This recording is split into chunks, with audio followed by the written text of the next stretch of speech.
This film has not been subjected to any editing. Its commentary was recorded under oath by the man who filmed it. My name is Kevin Riley. My name is Kevin Riley. I'm 31 years old. On the 11th July 1970, my friends and I had decided to spend the night under the stars in the Roxaca Zone region. This is Cindy, my fiancée.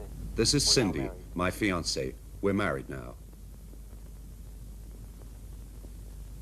And there's Stephen Payne, my best friend. And Stephen Payne, my best friend, who was 29 at the time of these events. We'd studied architecture together. That's Karen, Stephen's wife. Karen, Stephen's wife. All four of us were childhood friends.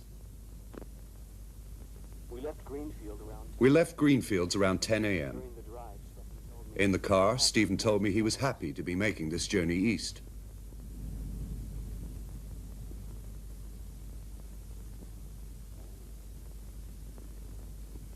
around 1 p.m. we stopped. At about 1 p.m., we stopped at Pinewood Park, as we usually did whenever we took this road. We'd prepared a joke to play on Cindy.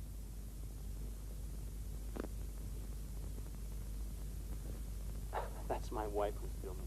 Here, my wife is filming me.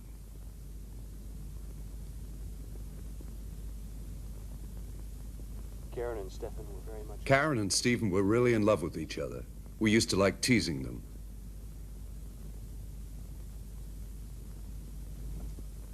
We left Road 340 a little before. We turned off Route 340 just before 4:30 in the direction of Roxaca The Zone. time we were going there. It was the third time we'd been to this place. We passed the dunes. We crossed the then followed dunes, Roxaca Canyon. then followed Roxaca Canyons. I have to say that during the walk. Stephen I must showed say no sign that of the whole way, that let us Stephen go. showed no sign that could have alerted us to what was going to happen.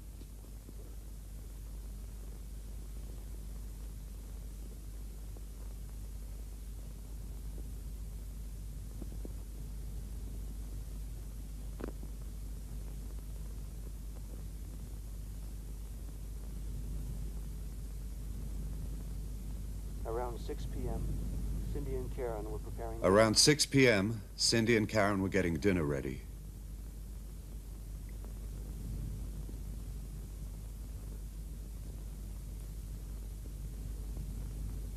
Stephen came back and asked. Stephen got back and asked us if we'd heard the music that was like crystal bubbles.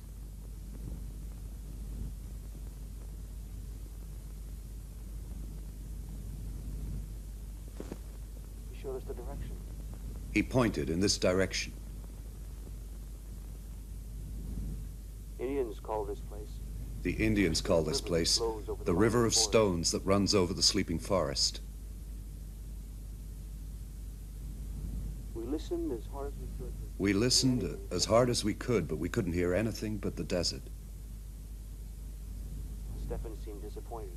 Stephen seemed upset and irritable. At this very moment, I had an From that moment on, I had an intuition, a deep feeling that something was going to happen.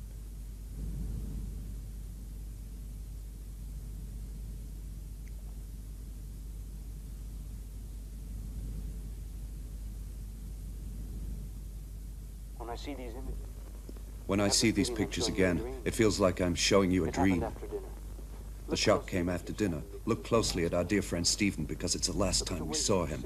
Look at the way he persistently stares off in the same direction. Stephen stood up. We don't know what's happening. He doesn't respond to our shouts. And then he jumps.